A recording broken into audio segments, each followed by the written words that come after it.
안녕하세요. 네, 시장에 요즘 메르스 관련주들 이슈 계속해서 이어지고 있는 가운데 대기업 이슈들 나오고 있습니다. 현대차 그룹주의 이슈가 시끄러웠는데 어제 오늘 같은 경우에는 또 삼성그룹주 지배구조와 관련한 이슈들 계속해서 나오고 있어요. 삼성 SDS 이에 따라서 급락하고 있고 삼성물산, 제일모직은 오늘 급등 양상을 보이고 있는데 네. 지배구조 이슈 지금 현황이 어떤가요? 일단 삼성그룹주가 오늘 급등락을 탔으니까 네. 그 얘기서부터 한번 해보도록 하겠습니다. 표 보면서 얘기할게요. 이전 자료입니다. 그러니까 제일모직과 삼성물산의 합병 이전 그림이죠. 네. 여기 한번 보시게 되면 예전에 이건희 회장님이 삼성생명을 들고 삼성전자를 들고 지배하는 그림이었어요. 그리고 이재용 부회장이 딱 그 후임으로 올라와서 가지고 있는 지분 구조를 보시게 되면 제일모직 들고 삼성 SDS 들고 있는 네. 그림입니다.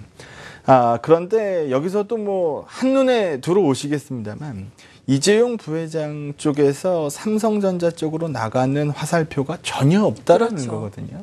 그러니까 이 부분을 해결하기 위해서 여기서 보시는 것처럼 합병법인의 삼성물산, 제일모직과 삼성물산이 합병을 하게 되고 거기에 최대 주주로 이재용 부회장이 올라오고 이 회사가 삼성전자 지분을 들고 있는 구조로 바꾼다라는 겁니다.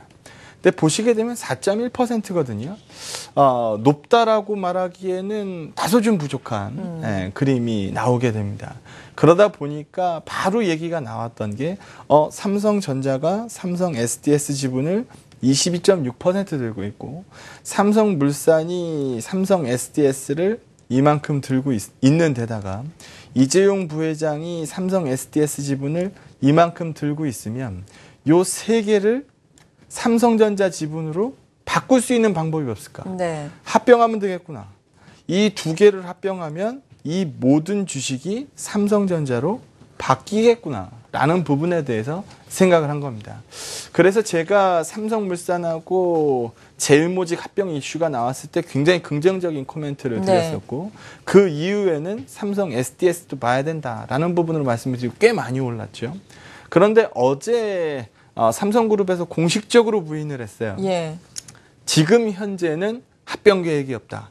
뒤집어서 얘기하면 나중에는 합병 계획이 있을 수도 있다. 이런 얘기로 제 귀에는 들리는데요. 지금 소규모 합병 부분을 생각해 보셔야 됩니다. 소규모 합병. 삼성전자 주식으로 바꾸는 건데 새로 발행하는 주식 수가 10%가 넘어가게 되면 소규모 합병 조건을 충족할 수가 없거든요. 네. 지금 제가 방송 들어오기 전에 보니까 삼성전자 시가총액이 195조, 그리고 지금 SDS 시가총액이 22조, 10%가 넘죠. 그래서 지금 소규모 합병 그 조건에 부합하지 않는 상태라고 보시면 됩니다. 그래서 지금 현재는 합병 계획이 없다. 그렇게 하다 보니까 시장의 관심이 그러면 삼성물산 그리고 또 제일모직. 근데 여기에다가 불을 분 거죠. 미국의 헤지펀드가 이거 언제 샀는지 모르겠는데. 네, 7.12%. 취득 단가도 공개된 거 보니까 63,500원.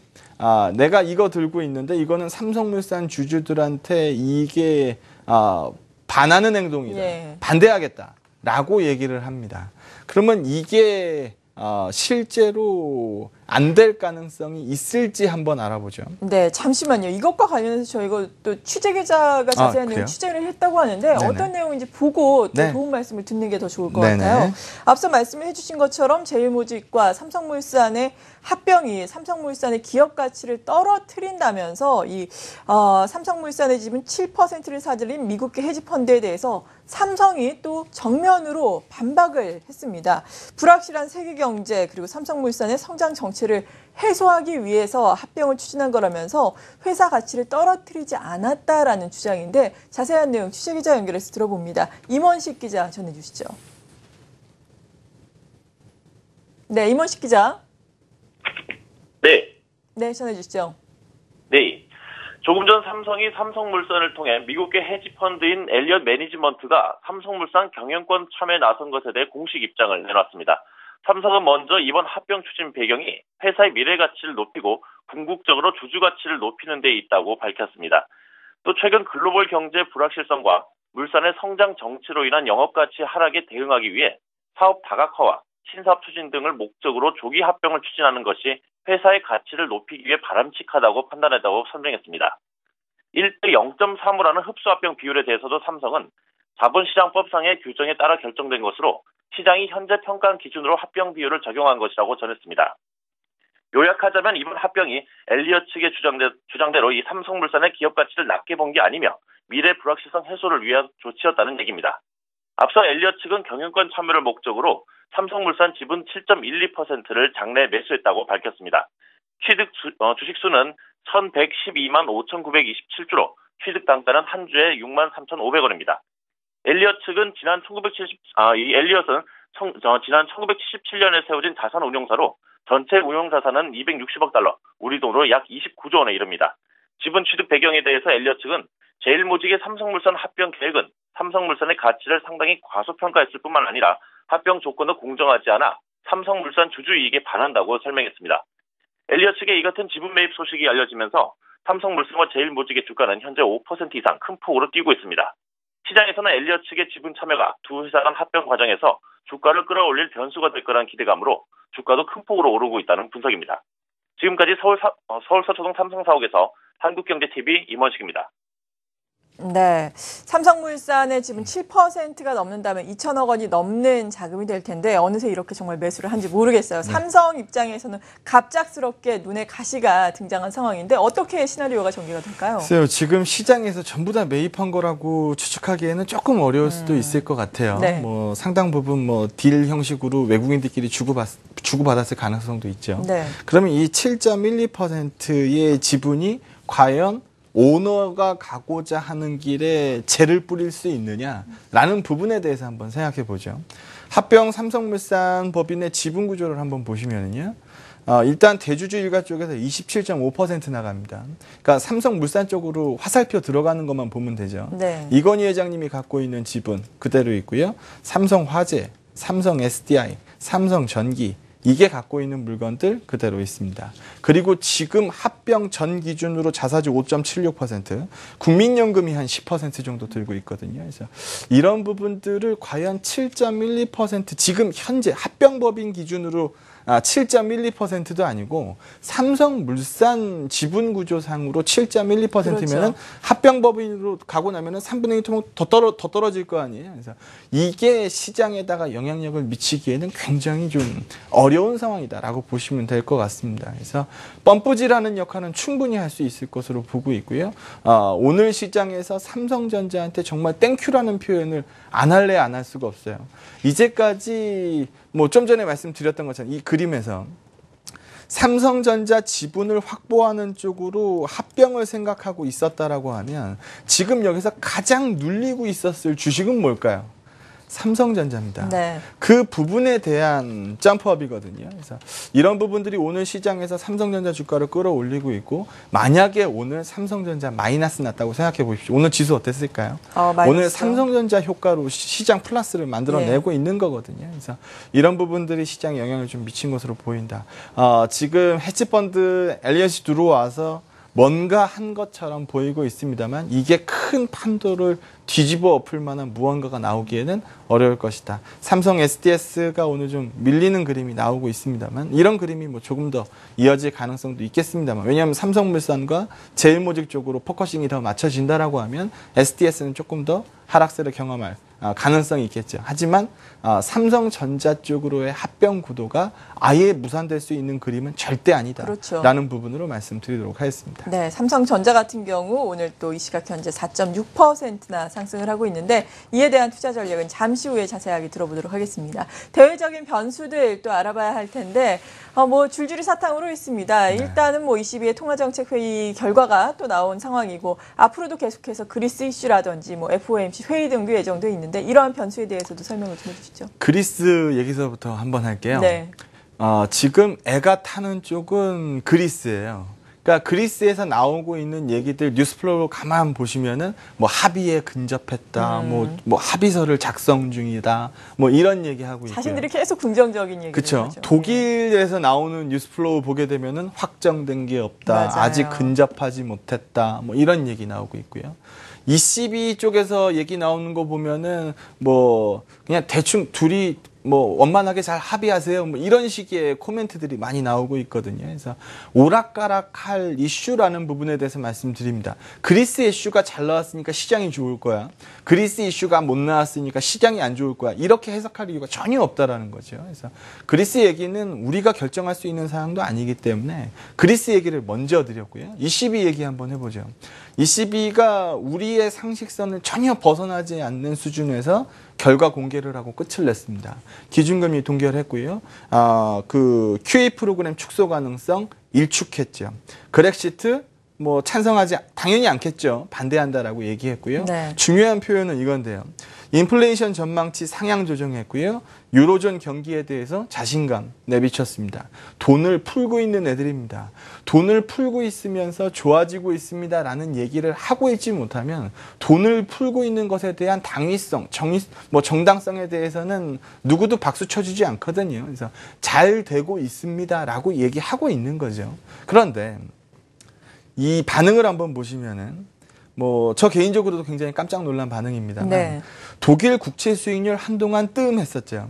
급등하고 나서 겨우겨우 안정세를 만들어 놨는데 3콤보가 뜹니다. 또 급등을 했네요. 네, 3콤보가 뜨면서 지난번에 고점 단을 그대로 뚫어버립니다. 네. 뒤집어서 얘기하면 본트는 독일 국채는 지금 박살난 거죠. 근데 이게 미국의 10년 수익률도 여기서 보시는 것처럼 쭉 끌고 올라갑니다. 고점을 또 뚫어버렸죠. 그러면 제가 하나 질문을 드려볼게요. 미국 10년물 국채 수익률이 지금 2.36%고요. 우리 대한민국 국채 수익률 10년물짜리가 지금 2.43%입니다. 어디 쏘시겠습니까? 대한민국 시장 쪽으로 돈 들어오는 게 다소 좀 불안해질 수 있는 그림이거든요. 그렇죠, 예. 그래서 선진국 시장 쪽으로는 뭐 나름대로의 금리 인상을 지금 앞두고 있는 시점이기 때문에 돈의 회귀본, 달러의 회귀 본능이 일어날 수 있는 시점이고 우리 시장 입장에서 봤을 때는 옛날만큼 우리 시장에다 돈을 두드려 박아줄 수 없는 상황으로 가고 있다라고 보시면 됩니다.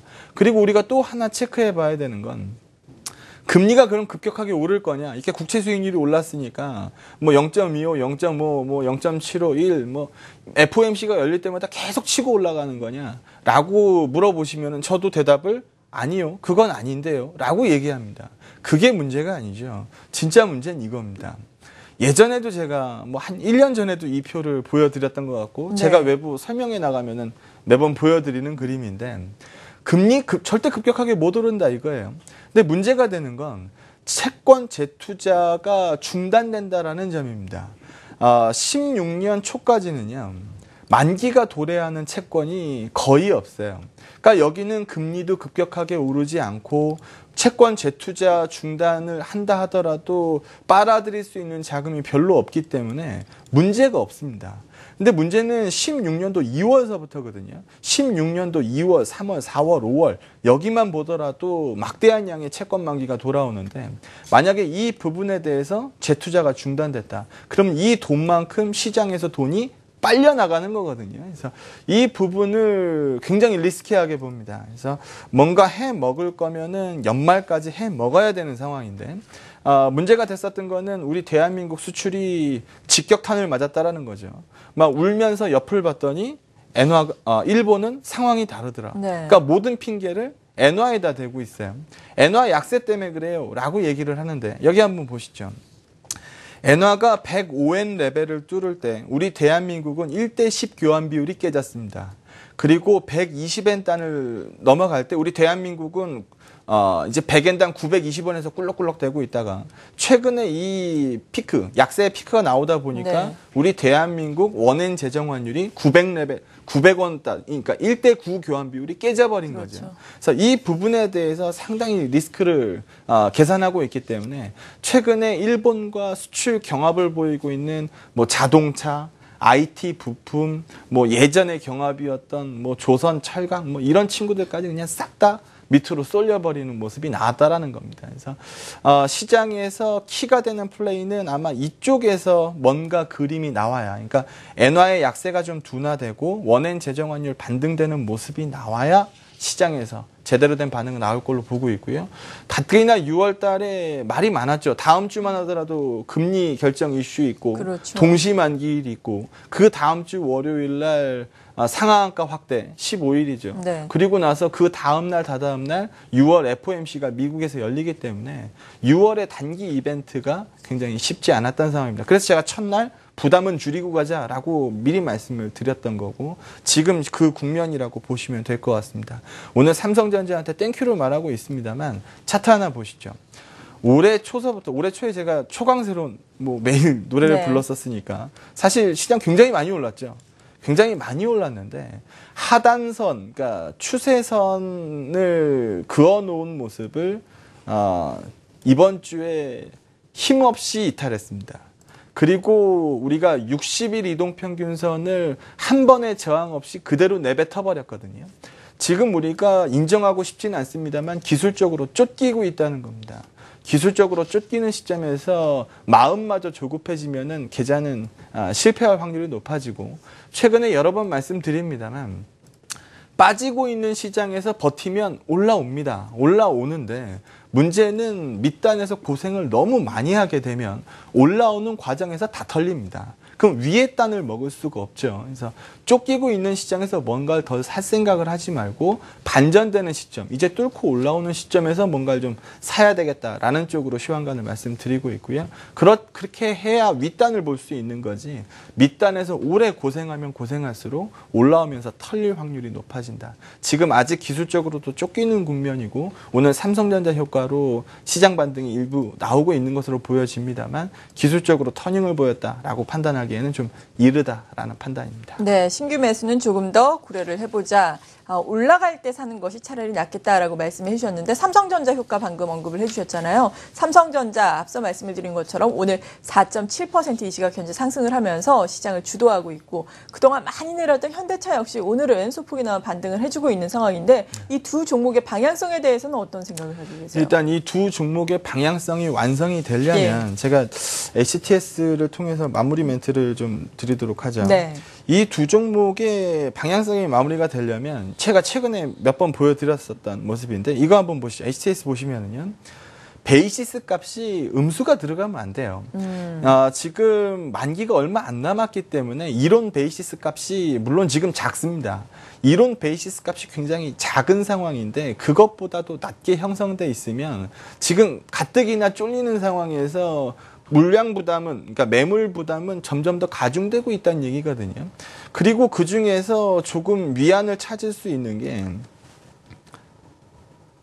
네, 이 그림인데요. 네. 시가총액 최상단 바스켓 쪽으로의 어떤 컨센을 보이고 있느냐, 이 부분을 포커싱을 하셔야 되는데 외국인들 쪽에서 봤을 때는 최근에 현대차 진짜 문매를 때렸거든요. 그렇죠. 100만 주 팔고 45만 주 팔고 오늘도 뭐 뚜껑 열어봐야 알 것 같은데 그럼에도 불구하고 시가총액 최상단 매수하고 있더라. 여기까지 오케이.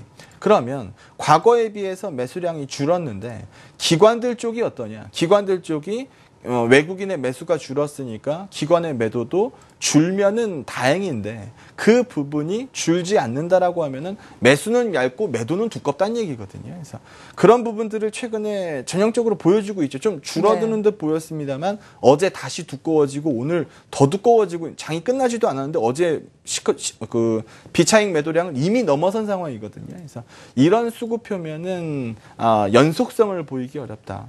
오늘 시가총액 최상단 1, 2 아니죠. 1, 3네요. 삼성전자와 현대차의 반응이 나오고 있으면서 시장 반응이 좀 플러스 값으로 반영이 되고 있습니다만 그런 그림들의 연속성을 얘기하기에는 다소 좀 부족하지 않느냐. 또 조금 더 발전해서 삼성전자에서 연속성이 나와버리게 되면 다른 주식이 죽을 수도 있거든요. 삼성전자만 오르는 장 뭐 한두 번 보신 거 아니지 않습니까? 그런 쪽으로 가면 시장 조금 더 어려워질 수 있습니다. 그래서 지수는 견조한데 내 종목이 안 되는 시장이 될 수 있는 환경이거나 아니면 홀짝 게임처럼 지수가 올랐다 말아버리는 케이스가 나올 수 있기 때문에 이런 부분들에 대해서는 경계를 하셔야 될 것 같고요. 무엇보다 베이시스 값을 기반으로 한 연속성 그 부분을 외국인 선물 뭐 이런 쪽들을 주의 깊게 보셔야 될 것 같습니다. 네, 한국투자증권 이프렌드의 장용혁 팀장이었습니다. 감사합니다. 네, 고맙습니다.